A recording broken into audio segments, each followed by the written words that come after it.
आपको भी UDAS के अंतर्गत बच्चों की फीडिंग करने में समस्या आ रही है?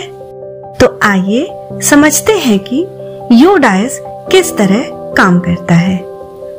सबसे पहले आपको किसी भी ब्राउजर पर udasplus.gov.in डालकर सर्च करना है और इस साइट पर क्लिक करना है तो इस तरह का इंटरफेस दिखाई देगा। राइट कॉर्नर पर लॉगिन फॉर ऑल मॉड्यूल्स पर क्लिक करते ही यह पेज खुल जाएगा, जहां पर आपको स्टूडेंट मॉड्यूल के सामने यह ऑप्शन दिखाई देगा। आपको अपना स्टेट सिलेक्ट कर लेना है। फिर आपको साइन इन करने के लिए अपने विद्यालय का यूजर आईडी, पासवर्ड और कैप्चा डालकर लॉगिन करना है। लॉगिन करते ही आपको वर्तमान और पिछला दोनों ही एकेडमिक ईयर दिखाई देने लगेंगे। आप चाहें तो पिछले एकेडमिक ईयर को क्लिक करके पिछले साल के बच्चों का पूरा रिकॉर्ड देख सकते हैं। इस पेज के राइट कॉर्नर में चूज एकेडमिक ईयर पर क्लिक करके आप फिर से पहले पेज पर आ जाते हैं, जहां पर क्लिक करते हैं तो वर्तमान साल के बच्चों की डिटेल दिखाई देने लगती है। इस पेज के लेफ्ट साइड में आपको प्रोग्रेशन एक्टिविटी का ऑप्शन दिखाई देगा, जिसे क्लिक करते ही 3 ऑप्शंस दिखाई देते हैं: progression module, import module, drop box, inactive student list. तो हम अगले भाग में इन्हें डिटेल में समझेंगे। धन्यवाद।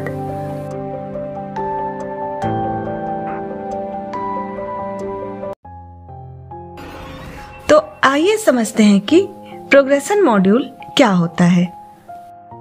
प्रोग्रेशन मॉड्यूल से तात्पर्य बच्चे की शैक्षिक प्रगति से है।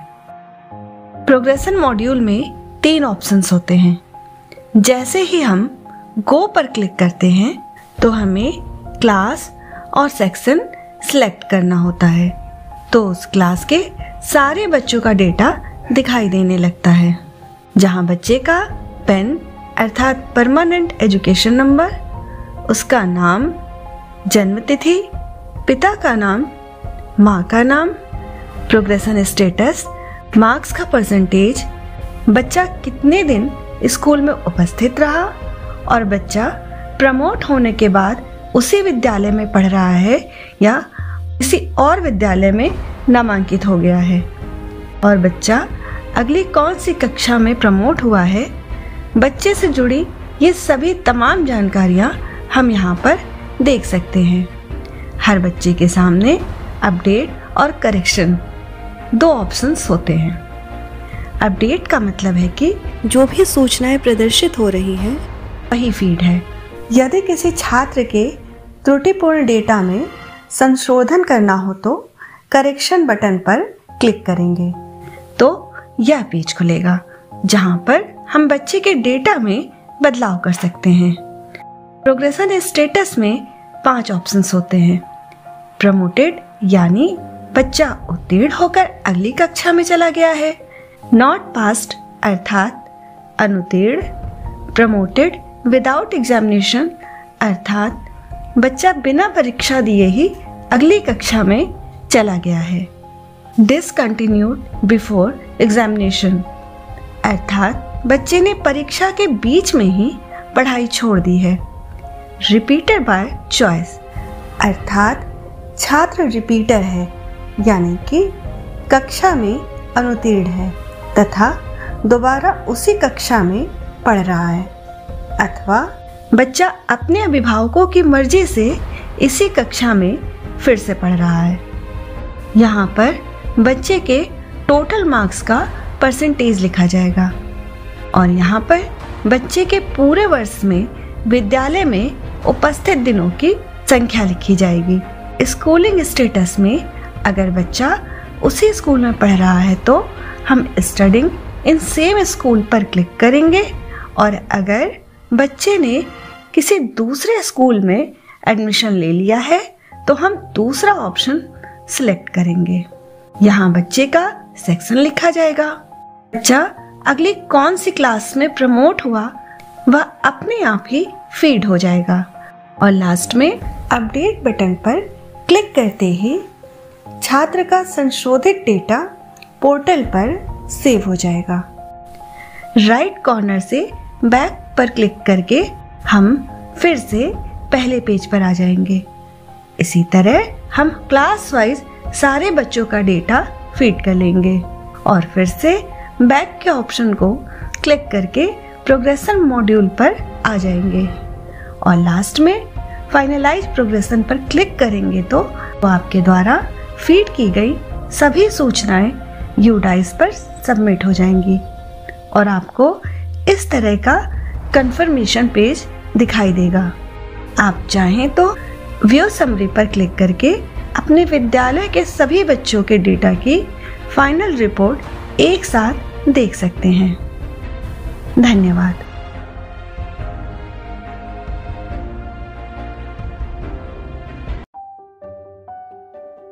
आइए अब समझते हैं कि इंपोर्ट मॉड्यूल क्या है।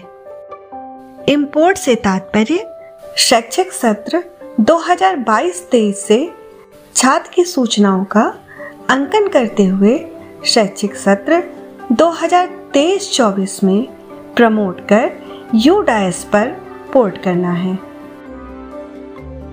यूडाइस में लॉगिन करने के पश्चात जैसे ही प्रोग्रेशन एक्टिविटी पर क्लिक करते हैं तो इंपोर्ट मॉड्यूल दिखाई देता है। गो पर क्लिक करने पर दो ऑप्शंस आते हैं, with in state, outside state. इस पेज के लेफ्ट साइड में इंपोर्ट मॉड्यूल पर क्लिक करने पर भी यही ऑप्शंस दिखाई देंगे। अगर बच्चा उसी स्टेट का है तो गो पर क्लिक करने पर पहले आपको बच्चे का पैन अर्थात परमानेंट एजुकेशन नंबर और बच्चे का डेट ऑफ बर्थ अर्थात उसकी जन्म तिथि डालनी होगी। इसके लिए सबसे पहले बच्चे के जन्म का वर्ष, फिर माह और फिर तारीख इस तरह से फीड करेंगे।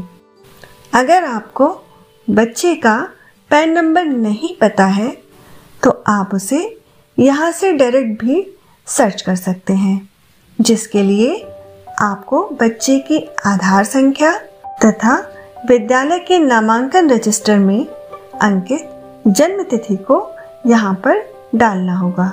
फिर भी यदि किसी बच्चे का पैन नहीं पता चल पा रहा है तो ब्लॉक स्तर से उसकी जन्म तिथि पता की जा सकती है। साथ ही यदि किसी छात्र की जन्म तिथि या कक्षा यूडाइस पोर्टल पर गलत फीड है तो उसे भी ब्लॉक या डिस्ट्रिक्ट स्तर पर सही किया जा सकता है। और जब गो पर क्लिक करेंगे तो बच्चे का नामांकन आपके विद्यालय में हो जाएगा, अर्थात बच्चा आपके विद्यालय में इंपोर्ट हो जाएगा। फिर बैक पर क्लिक करके हम पहले पेज पर आ जाएंगे, जहां पर व्यू समरी पर क्लिक करके आप इंपोर्ट किए गए बच्चों की सूचना को भी देख सकते हैं। साथ ही यदि छात्र जवाहर नवोदय विद्यालय या केंद्रीय विद्यालय से आया है तो उसे आउटसाइड स्टेट से इंपोर्ट करेंगे, चाहे बच्चा उत्तर प्रदेश से ही क्यों ना पढ़ रहा हो। अब अगर बच्चा दूसरे स्टेट का है तो आप जैसे ही गो ऑप्शन पर क्लिक करेंगे आपको फिर से पहले जैसा ही इंटरफेस दिखाई देगा। बस यहाँ पर आपको पहले स्टेट सेलेक्ट करना होगा कि बच्चा किस स्टेट से आया है। बाकी अन्य सूचनाएं पहले की तरह ही भरी जाएंगी और उसी तरह लास्ट में गो पर क्लिक करते ही बच्चा आपके विद्यालय में नामांकित हो जाएगा, अर्थात इंपोर्ट हो जाएगा। अगर कोई बच्चा 2022-23 में किसी विद्यालय में पढ़ रहा था परंतु यूडाइस पोर्टल पे नामांकित नहीं था तो उसे इंपोर्ट नहीं किया जा सकेगा, परंतु यूडाइस पोर्टल पे उसको ब्लॉक स्तर से जोड़ा जा सकेगा। धन्यवाद।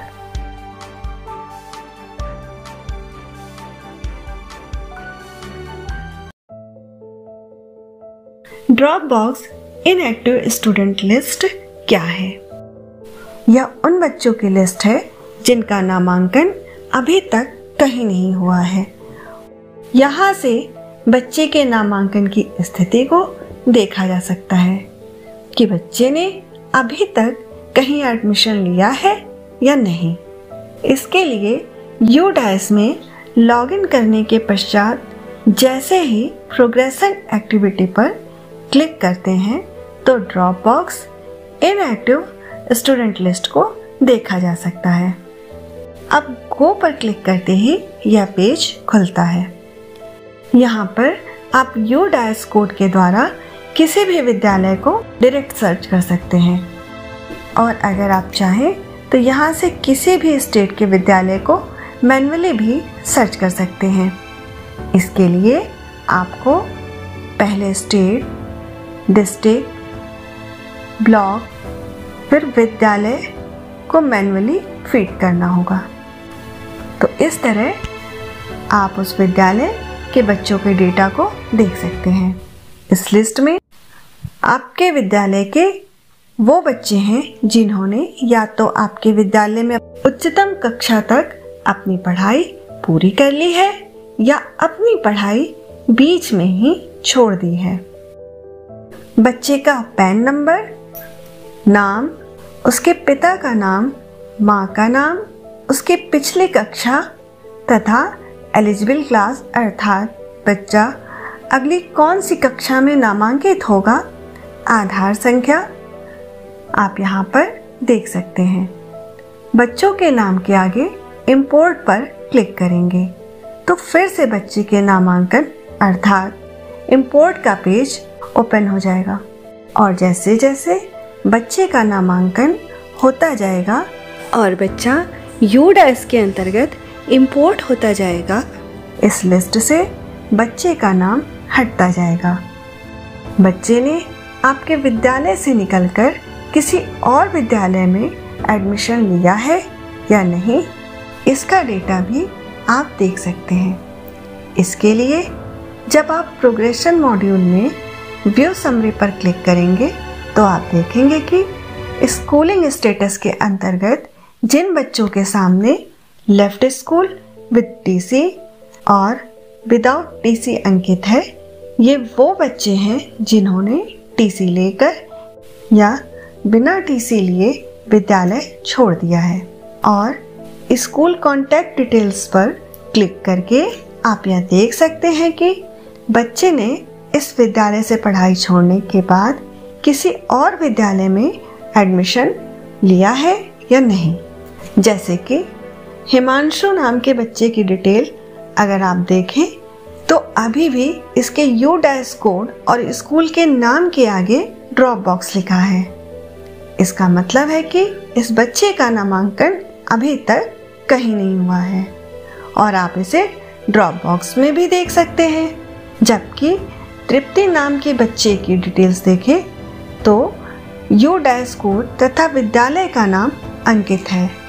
इसका मतलब है कि इस बच्चे का नामांकन इस विद्यालय में हो चुका है और अब इस बच्चे का नाम ड्रॉप बॉक्स लिस्ट में नहीं दिखाई देगा।